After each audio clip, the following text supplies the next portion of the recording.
Hello my dear friends, welcome to well academy. My name is Lamia Naseem और आज का जो हमारा टॉपिक है वो है ईएससी प्रीलिम्स के क्वेश्चंस करेंगे हम लोग जो प्रीवियस ईयर में आए हुए हैं। और आज के इस क्वेश्चंस को आप देखोगे कि जितना भी हम लोगों ने टॉपिक और जो भी कॉन्सेप्ट्स हम लोगों ने क्लियर किए हैं वो सारे कॉन्सेप्ट्स हमारे इनफ है प्रीवियस ईयर के क्वेश्चंस को लगाने के लिए, गेट या ईएससी की प्रिपरेशन के लिए। अगर आप मेरा वीडियो फर्स्ट टाइम देख रहे हो तो चैनल को सब्सक्राइब करना एकदम मत भूलिएगा ताकि आपको डेली नोटिफिकेशंस मिलती रहें और कोई वीडियो आपसे मिस ना हो। फर्स्ट क्वेश्चन देखिएगा, बोल रहा है a spherical water drop of 1 mm in diameter splits up in air into 64 smaller drops of equal size. The surface tension coefficient of water in air is 0.073 Newton per meter. The work required in splitting up the drop is. EAC 2017 का question है। This is our first question. क्या बोल रहा है? एक spherical water droplet है जिसका diameter है 1 mm। तो सपोज कर लीजिए कि ये डायामीटर हो गया 1 mm।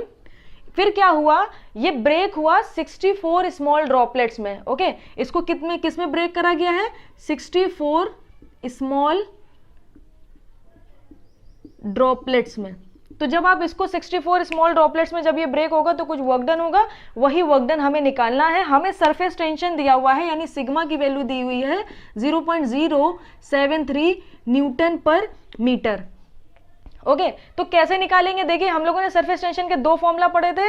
एक तो surface tension force per unit length और एक पढ़ा था work done per unit increase in area. तो sigma is equal to work done upon per unit increase in area. तो यहां से अगर हमें एरिया मिल जाए, सिग्मा तो हमें पता ही है, तो हम वर्क डन आसानी से निकाल सकते हैं। अब आप जरा एक बात ये सोच के देखो, कोई एक ड्रॉपलेट को 64 स्मॉल ड्रॉपलेट्स में ब्रेक करा गया है तो वॉल्यूम तो चेंज नहीं होने वाला। सारे अगर 64 ड्रॉपलेट्स को क्या करिए आप, एक आपके पास ड्रॉपलेट थी, इसको आपने क्या करा, 64 स्मॉल ड्रॉपलेट्स में आपने ब्रेक कर दिया। तो अगर सबका ये जितने भी हमारे पास स्मॉल ड्रॉपलेट्स हैं इनके वॉल्यूम निकाल दें और इसका 64 से मल्टीप्लाई करा दें तो हमें टोटल वही वॉल्यूम मिल जाएगा जो इस बिग ड्रॉपलेट का होगा। ओके, तो मैं वही करने जा रही हूं। यहां पे मैं लिखूंगी volume of big droplets. Okay, volume of big droplets, इसको कितने पार्ट में ब्रेक करा गया? 64 times of volume of small droplets. Okay, 64 times of volume of small droplets. अब आप खुद देखो, अगर डायामीटर आपको गिवन है बिग ड्रॉपलेट का तो डायामीटर से आप रेडियस निकाल सकते हो 0.5 mm।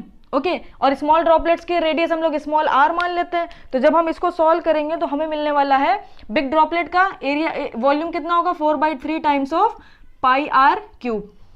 Okay, is equal to 64 times of, अब ये भी तो ड्रॉपलेट्स हैं, स्फेरिकली होंगी, 4/3 times of pi small r cube. अब रेडियस चेंज हो चुकी है तो 4/3 पाई कैंसिल हो जाएगा।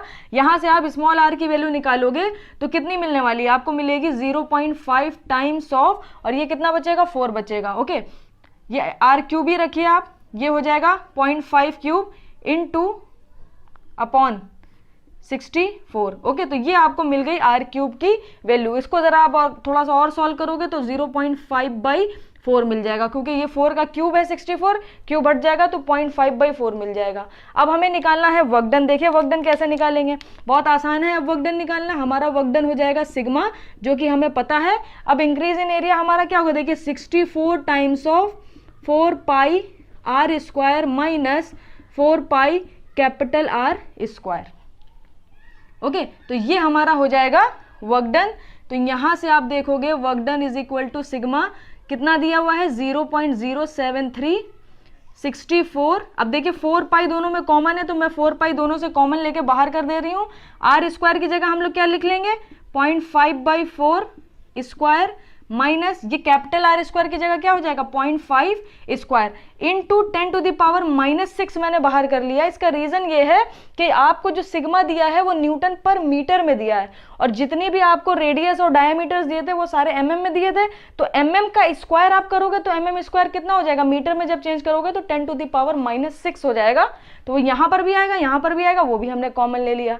अब आप सिंपल इसको सॉल्व कर लो, मैं आपको फाइनल आंसर बताती हूँ आपको कितना मिलने वाला है। आपको मिलेगा 0.69688 समथिंग आ रहा है, तो मैंने राउंड ऑफ करके 69 लिखा है, into 10 to the power -6 joule. तो ये आपका हो गया फाइनल आंसर। तो आप इसको सॉल्व कर लिएगा, सिंपल कैलकुलेशन है, आपको ये आंसर मिल जाएगा। तो फर्स्ट क्वेश्चन हमारा कंप्लीट हो गया। EAC 2017 में ये क्वेश्चन आया था।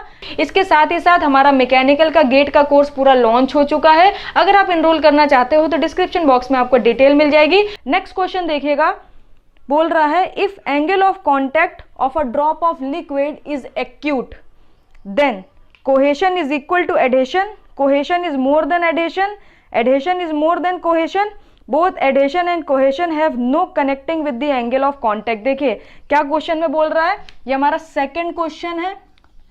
एक्यूट का मतलब क्या है, लेस देन 90 डिग्री एंगल होगा। If theta is less than 90 degree, मैंने आपको ये बात समझाई थी कि अगर थीटा लेस देन 90 डिग्री आ रहा है, इसका मतलब है जो हमारा कोहेशन है वो लेस देन है एडहेशन के।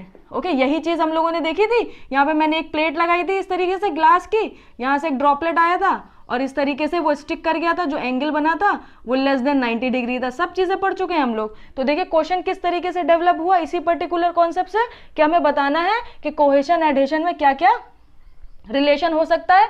तो लेस देन 90 डिग्री के लिए हमें पता था cohesion will be less than adhesion, that's why ये एंगल एक्यूट हमें मिला था और इसका एडहेशन ज्यादा था, तो ये हमारा प्लेट पर स्टिक कर गया था और यहां पर हुई थी वेटिंग। ओके, अब जरा ऑप्शन देखिए, cohesion is equal to adhesion, wrong. Cohesion is more than adhesion, ये भी रॉन्ग है, कोहेशन तो लेस देन आ रहा है। Adhesion is more than cohesion, option C is correct. Both adhesion and cohesion have no connection with angle of contact, connection तो है, तो ऑप्शन डी भी हमारा गलत हो जाएगा, option C is correct. Okay, अब चलिए नेक्स्ट क्वेश्चन की तरफ बढ़ते हैं, उसे देखिएगा। बोल रहा है the pressure inside a soap bubble of 50 mm diameter is 25 Newton per meter square above the atmospheric pressure. The surface tension in soap film would be. Okay, देखिए क्या कह रहा है क्वेश्चन में, ये हमारा कौन सा क्वेश्चन है, थर्ड क्वेश्चन है। आपको सरफेस टेंशन गिवन है 25 न्यूटन पर मीटर स्क्वायर और डायमीटर कितना दे रहा है 50 mm। डायमीटर हमें गिवन है 50 mm और जो सरफेस टेंशन है वो कितना दे रहा है न्यूटन पर मीटर स्क्वायर, 25 न्यूटन पर मीटर स्क्वायर। न्यूटन पर मीटर स्क्वायर का मतलब है ये डेल्टा पी गिवन है। ओके, प्रेशर हमें गिवन है और हमें क्या निकालना है, सरफेस टेंशन निकालना है, हमें सिग्मा निकालना है। तो किसकी बात कर रहा है, सोप बबल की।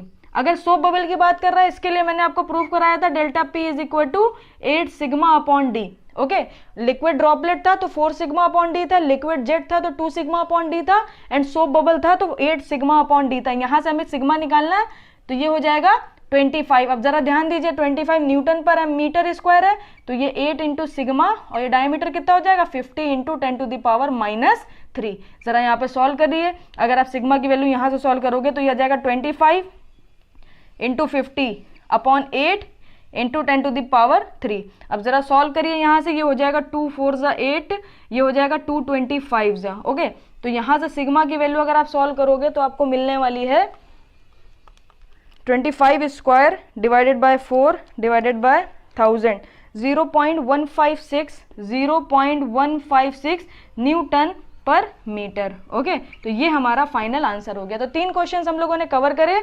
आई होप आपको ये तीनों क्वेश्चन समझ आए होंगे। चलिए नेक्स्ट क्वेश्चन की तरफ बढ़ते हैं, उसे देखिएगा। नेक्स्ट क्वेश्चन देखिएगा, थोड़ा थ्योरेटिकल क्वेश्चन है। बोल रहा है match list 1 with list second. हमें मैचिंग करनी है। आप ABCD 4 पॉइंट्स देख सकते हो लिस्ट 1 में एंड 3 पॉइंट्स दिए हुए लिस्ट 2 में। ऑप्शन बाद में देखेंगे, पहले लिस्टिंग करेंगे।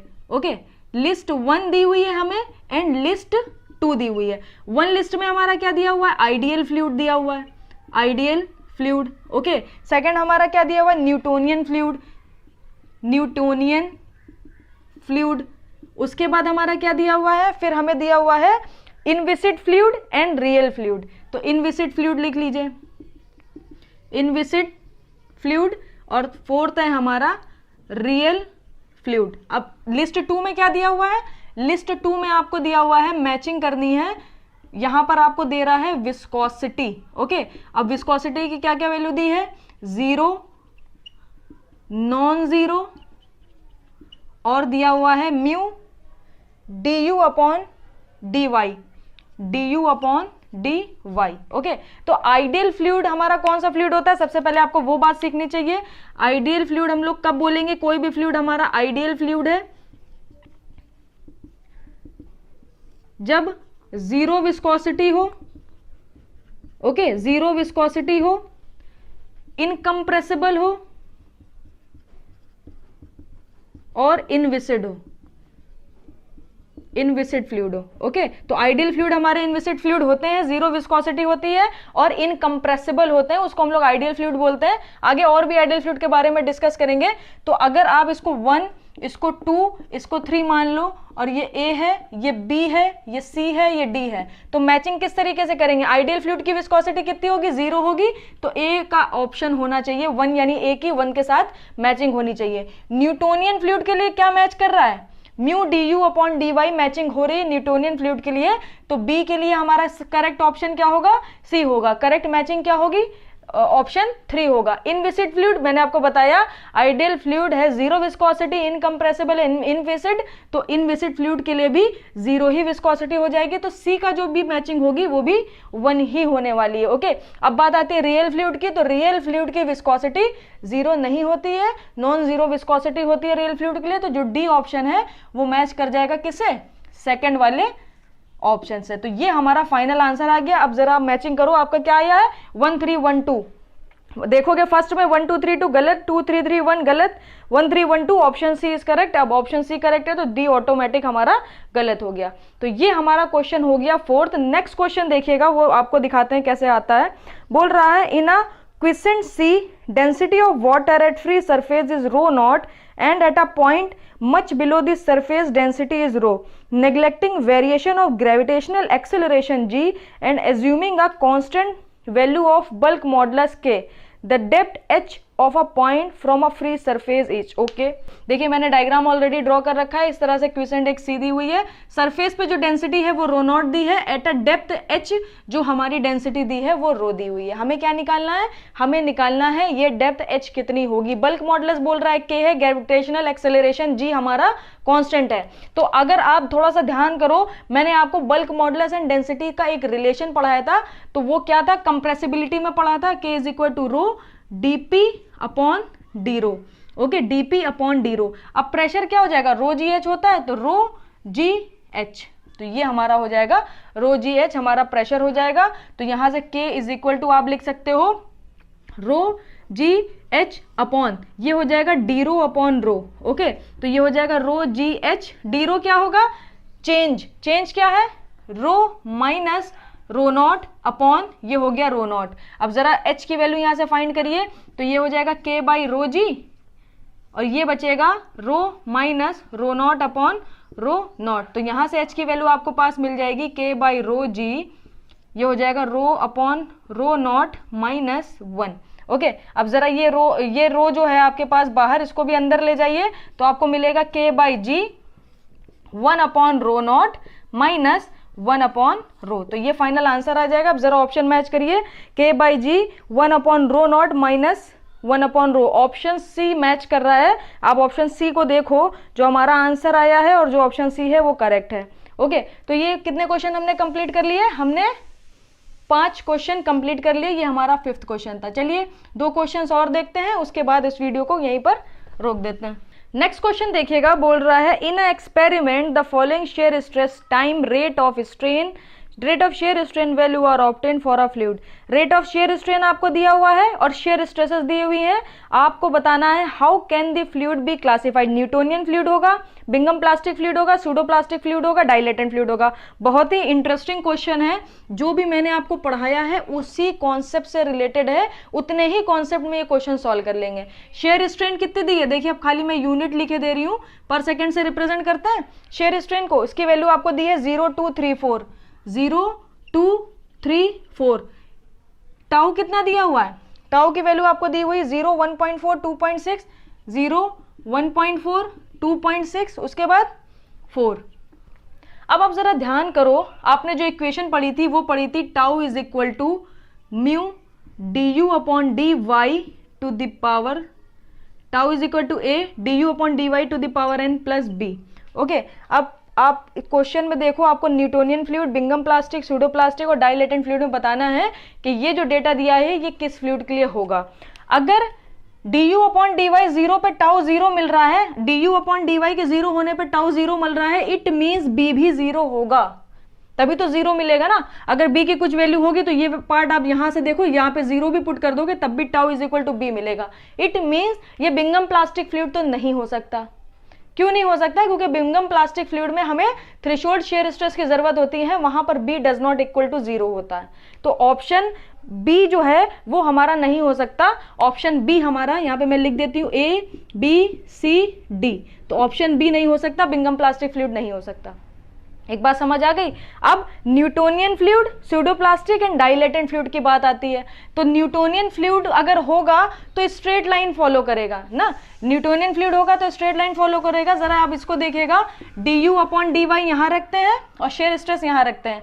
जब D U upon D Y zero तो शेयर स्ट्रेस भी जीरो, फिर D U upon D Y कितना हुआ 2 हो गया तो शेयर स्ट्रेस 1.4 हो गई, तो यहां पर कहीं पर पहुंच गए। फिर ये 3 हुआ तो ये 2.6 हो गया तो यहां पर कहीं पर पहुंच गए। ये 4 हुआ तो ये भी 4 हो गया तो यहां पर। जब आप इसको इस तरीके से मिलाओगे तो क्या ये स्ट्रेट लाइन बन रही है? इसका मतलब ऑप्शन ए भी नहीं हो सकता, न्यूटोनियन फ्लूइड भी नहीं हो सकता।